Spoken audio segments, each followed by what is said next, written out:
মহাভারতের শ্রেষ্ঠ যোদ্ধা কর্ণ বা অর্জুন নন। কৃষ্ণ তার পরাক্রমে অবাক হয়েছিলেন। কে সেই মহাবীর, আর কেনই বা তাকে শ্রেষ্ঠ বলা হয়? তার আগে বন্ধুরা, যারা আমার চ্যানেলে নতুন তারা অবশ্যই চ্যানেলটি সাবস্ক্রাইব করে নেবেন, যাতে নতুন কোনো ভিডিও আপলোড হলে সঙ্গে সঙ্গে আপনাদের কাছে তার নোটিফিকেশন পৌঁছে যায়। তো বন্ধুরা, চলুন জেনে নেওয়া যাক মহাভারতের শ্রেষ্ঠ যোদ্ধা কর্ণ বা অর্জুন নন, তাহলে কে সেই পরমবীর?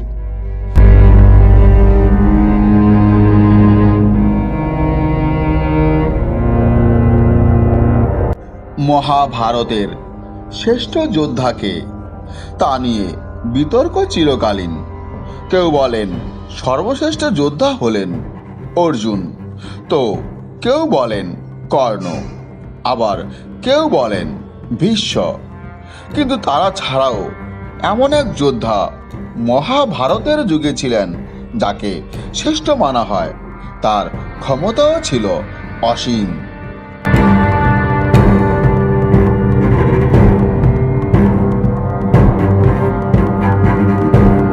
তিনি কুরুক্ষেত্রের যুদ্ধেও অংশ নেননি। পাণ্ডব বা কৌরব কোনো পক্ষই তিনি অবলম্বন করেননি। তবে তিনি কে, আর কেনই বা তাকে শ্রেষ্ঠ যোদ্ধা বললেও কম বলা হবে?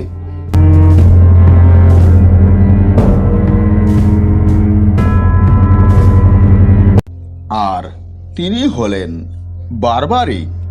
তিনি ছিলেন ঘটোৎকচের পুত্র, অর্থাৎ ভীমের পৌত্র। তবে বার্বারিকের জন্মের পর থেকেই ঘটোৎকচের মা হিড়িম্বার কাছে মানুষ হন। হিড়িম্বা তাকে ভগবান শ্রীকৃষ্ণের নানান কাহিনী শুনিয়ে বড় করে তোলেন। বার্বারিক তন্ত্র সাধনা করে দেবী কামাখ্যাকে প্রসন্ন করেছিলেন। দেবী প্রসন্ন হয়ে তাকে 3টি অমোঘ তীর প্রদান করেন।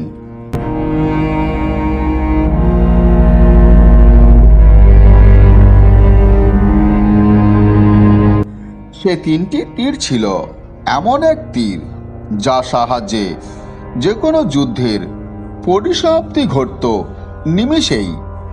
এহেন ক্ষমতার অধিকারী বার্বারিকও এসেছিলেন কুরুক্ষেত্রের যুদ্ধে যোগ দিতে। যুদ্ধে যোগদানের আগে তাকে পরীক্ষা দিতে হয়েছিল ভগবান শ্রীকৃষ্ণের কাছে।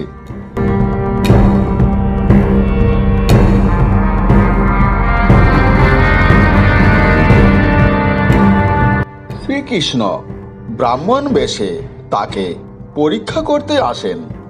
বার্বারিকের কাছে তার 3টি অমোঘ তীর সম্বন্ধে জানতে চান। তখন বার্বারিক বলেন যে এই 3টি তীর এমন এক তীর যা নিমেষেই শত্রু সেনাকে ধ্বংস করতে সক্ষম। শ্রীকৃষ্ণ তখন তা করে দেখাতে বলেন, এবং তার জন্য কৃষ্ণ তাকে এক বৃক্ষের কাছে নিয়ে যান।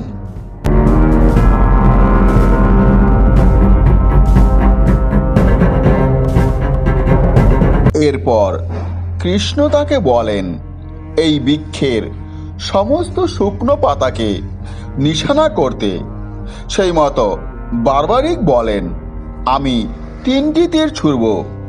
প্রথম তীরে সব শুকনো পাতা নিশানা করবে, দ্বিতীয় তীরে সবুজ পাতাগুলি চিহ্নিত করবে, আর তৃতীয় তীর প্রথম নিশানা করা সব পাতাকে ছিন্ন করবে।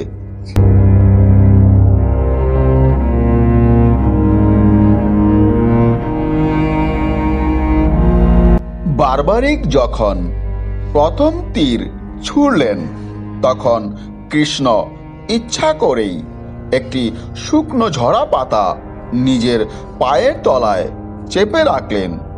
সব পাতা ছিন্ন করার পর কৃষ্ণের পায়ের ওপরে এসে তীরটি দাঁড়িয়ে পড়ল।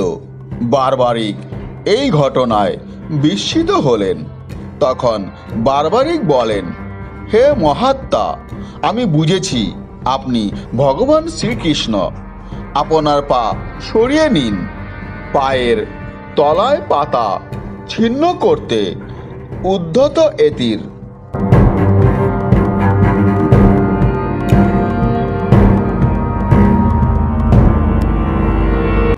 এরপর কৃষ্ণ তাকে জিজ্ঞাসা করলেন, তুমি কোন পক্ষে যুদ্ধ করবে?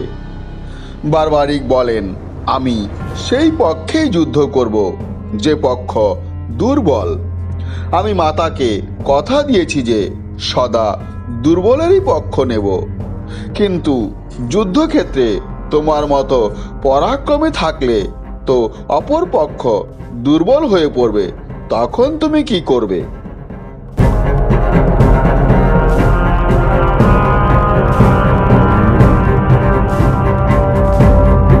এরপর বারবারিক বলেন, তখন আবার পাণ্ডব পক্ষে যোগ দেব।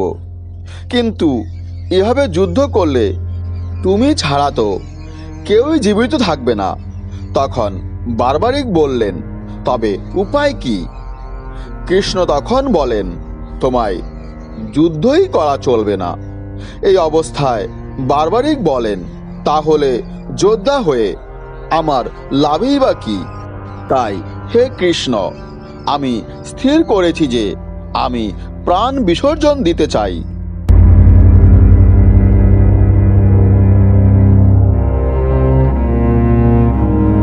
কৃষ্ণ তখন তার সুদর্শন দিয়ে বারবারিকের মস্তক ছেদন করেন। কিন্তু তার মস্তকে প্রাণ ছিল, কারণ তিনি কৃষ্ণের কাছে অনুরোধ করেছিলেন যে তিনি যুদ্ধ দেখতে চান কুরুক্ষেত্রে যোদ্ধাদের পরাক্রম। যুদ্ধ শেষে কুরুক্ষেত্রে যুদ্ধজয়ী পাণ্ডবদের নিয়ে কৃষ্ণ এসেছিলেন বারবারিকের কাছে।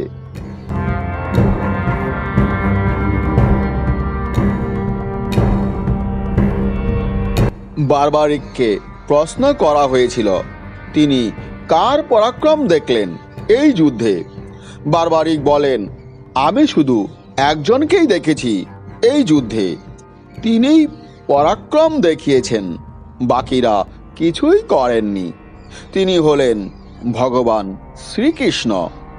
ভীষ্মের ষড়সজ্জা থেকে কর্ণের বধ, সব কিছুর পেছনেই একজন, আর তিনি হলেন শ্রীকৃষ্ণ।